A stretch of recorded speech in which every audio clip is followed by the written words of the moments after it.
L'actualité de ce soir sur Binous One, les jeunes dans l'attente du discours du président de la République à l'occasion de la fête de la jeunesse. Dans quelques minutes, le président Paul Biya va s'adresser à la jeunesse camerounaise.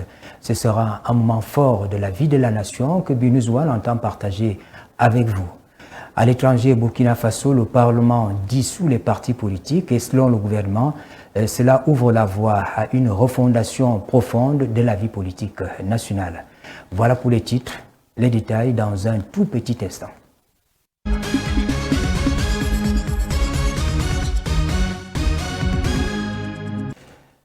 Comme par le passé, le président de la République s'adresse dans quelques minutes à la jeunesse camerounaise. On imagine bien que dans cette prise de parole, le président Paul Biya va revenir sur les opportunités, les mécanismes, les facilités qui sont mises en place par le gouvernement pour l'épanouissement des jeunes.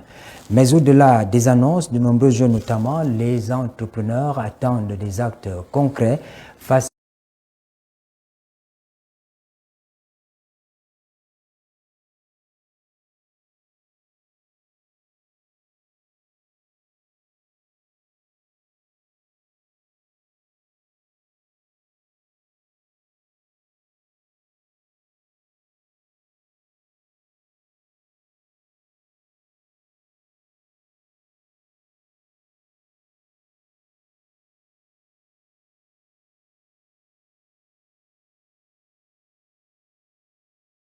et à chaque culture, sa particularité. Le centre, on voulait montrer plus de culturalisme, plus de nos traditions, représenter nos ancêtres en fait.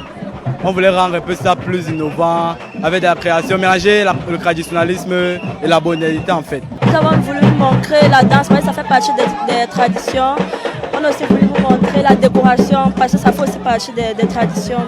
On a exécuté quelque part, on a exécuté le bensikin, le samali et le paloum.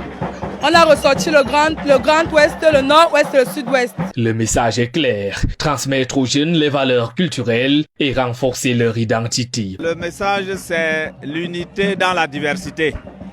On peut être divers, mais unis, et plus que jamais. Je pense que ça, c'est le vœu le plus cher des pouvoirs publics, pour ne pas dire du président de la République. Et je pense que si c'est cette unité dans la diversité cultivée à partir des établissements scolaires, dans 2-3 ans, on n'entendra plus parler de discours de haine fixant les tribus, les régions et autres. Et nous croyons que c'est notre devoir en tant qu'enseignants d'inculquer ces valeurs à nos petits-enfants dès maintenant. Pour la réussite de cette journée culturelle, les parents n'ont pas manqué d'apporter leur touche particulière ainsi que leur soutien. Les parents sont toujours en arrière-plan pour accompagner le collège et l'administration et surtout pour soutenir nos enfants parce que c'est la mise en commun de toutes ces énergies qui fait en sorte que nos enfants soient des enfants complets dans leur éducation, dans leur statut social, dans leur statut individuel. Un événement extraordinaire réalisé par des jeunes qui ont réussi à arracher le sourire à leurs encadreurs en valorisant leur culture. Je suis très satisfait, je suis même émerveillé parce que je me demande comment des enfants qui sont nés en ville et qui ont grandi peuvent prester tant, parler dans leur langue parfaitement et danser le rythme de leur tribu, de leur air culturel. C'est très merveilleux de le savoir et nous pensons que c'est tout à l'avantage de l'éducation que nous donnons dans notre établissement. La journée culturelle, riche en sons et en couleurs dans cet établissement, a permis de placer la jeunesse camerounaise au cœur des grandes espérances pour un Cameroun uni, stable et prospère, tel que le dit le thème de la 60e édition de la fête de la jeunesse. Autre fait marquant de l'actualité ce soir à Binous One, c'est bien la deuxième journée des travaux du 23e congrès de l'Association africaine de l'eau et de l'assainissement. Et à présent, je voudrais vous faire regarder Dr Blaise Moussa, qui est directeur général de Kamwata, en même temps président en exercice de l'Association africaine de l'eau et de l'assainissement. Dans cet extrait qui a été sélectionné par Fabiola Atama, il revient sur l'importance pour le Cameroun et l'Afrique de se retrouver à Yaoundé et de discuter autour des questions de l'eau. Nous regardons. L'exemple camerounais illustre avec force l'importance déterminante de l'engagement politique conjuguée à une coopération régionale effective. Il démontre qu'avec une vision claire, une méthode rigoureuse et une persévérance constante, des projets tangibles et durables peuvent être réalisés. C'est cette dynamique exemplaire que nous appelons de tous nos vœux pour nourrir la nouvelle ambition de l'AEA. Elle doit être une association résolument orientée vers l'action, d'impact mesurable et de résultats concrets au service des populations africaines.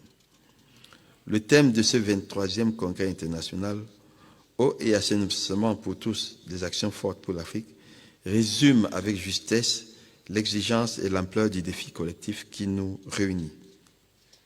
Puisse Yaoundé devenir le point de départ d'actions fortes, concertées et durables, appelées à irriguer l'ensemble du continent africain et à transformer les engagements en réalisations effectives. Saisissons ensemble et sans délai les opportunités offertes par les technologies, l'innovation, la recherche et les partenariats stratégiques afin d'accélérer la transformation du secteur de l'eau et de l'assainissement. Le compte à rebours est lancé à Douala à 3 jours de ce grand événement culturel. Le village Bona Anja Siga Bonjo se prépare donc à devenir l'épicentre de la culture et du rayonnement camerounais. Sous le très haut patronage du président de la République, Paul Biya, la 8e édition du festival Madiba s'annonce comme un cru exceptionnel. Du 13 au 15 février 2026, les berges du fleuve Vouri ne seront pas seulement le théâtre des traditions séculaires, mais un véritable carrefour de développement. Porté par la vision du professeur Narcisse Mouele Kombi, ministre des Sports et de l'Éducation physique et chef du village Bonanja, cet événement transcende les festivités, la simple festivité, pour devenir un levier économique majeur. Entre héritage ancestral et modernité conquérante, le festival Madiba est la preuve que notre culture est une richesse inépuisable. Que vous soyez passionné d'histoire, investisseur ou amoureux de la nature, le rendez-vous est pris aux berges du Vouri dès ce vendredi. Nous y reviendrons. À l'étranger, nous allons au Burkina Faso où le Parlement vient d'adopter une loi portant dissolution des partis politiques dans ce pays. Le texte, dit-on, abroge les principaux instruments juridiques encadrant le système partisan et ouvre, selon le gouvernement, la voie à une refondation profonde de la vie politique nationale. Darlene Mimboui.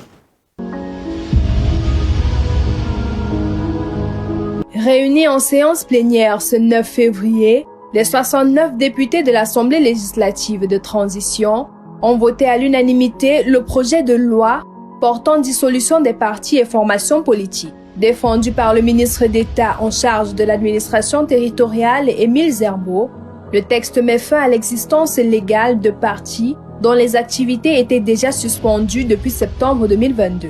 L'adoption de cette loi entraîne l'abrogation de plusieurs textes majeurs, dont la Charte des partis politiques de 2001, la loi de 2009 sur leur financement et celle relative au statut de l'opposition.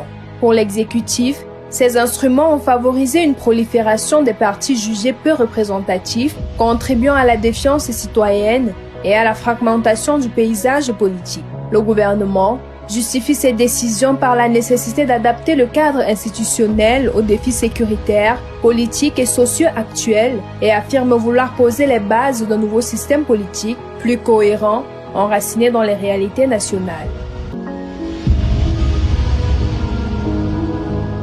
En sport, nous nous rendons à Edea où on vient d'organiser un tournoi d'amitié de handball. C'est une compétition placée sous le signe de la convivialité et du respect de la passion en prélude à la fête de la jeunesse. Revivons quelques moments forts de ce tournoi avec Christian Bock. Une saine émulation sportive a réuni durant 2 jours les amoureux de la petite balle ronde au complexe sportif de l'Océlerie de la Sanaga à Edea. Cadre choisi pour le tournoi de l'amitié, une initiative du club spartiate de Yaoundé placé sous le signe du partage et du fair play. On ne regarde pas l'âge pour être ancien joueur. Les occupations peuvent faire en sorte qu'on arrête de jouer aussitôt. Et j'ai dit, en tant que vice-président de cette équipe, j'irai jusqu'au bout avec. Ici, la compétition cède le pas au plaisir du jeu.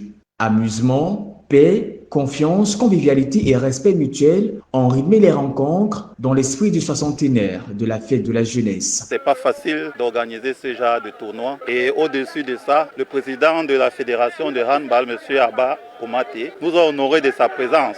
Nous souhaitons que d'autres personnes prennent le relais parce que c'est en vivant le handball que le handball peut évoluer et sortir de son autarcie. Sur le terrain, les équipes engagées n'ont pas ménagé leurs efforts. Chez les dames vétérans, All-Star National de Yaoundé appuie l'ensemble dansure Energizing de Douala. Du côté des messieurs, Spartiate de Yaoundé s'est imposé face à All-Star National, confirmant sa belle dynamique. Au-delà des scores, le public a savouré un spectacle empreint de fraternité, clôturé par une remise des prix et distinctions à l'ensemble des participants. À travers ce tournoi, qui marque l'ouverture de sa saison sportive 2026-2027, le club Spartiate de Yaoundé affirme son engagement en faveur du développement du handball et son ancrage durable dans le mouvement olympique national. Un seul titre à vous rappeler de cette édition des Bienvenue Soir qui s'achève. Sachez que dans quelques minutes, le président de la République va s'adresser à la jeunesse camerounaise. C'est une tradition. Le 10 février de chaque année, il le fait. Il va certainement revenir sur les questions d'emploi, les questions qui préoccupent les jeunes. Avec le concours de nos confrères de la CRTV et de la PRC, B-News One va pouvoir relayer le signal pour partager avec vous ces discours. Mesdames, Messieurs, merci de nous avoir suivis et bonne suite des programmes sur B-News One.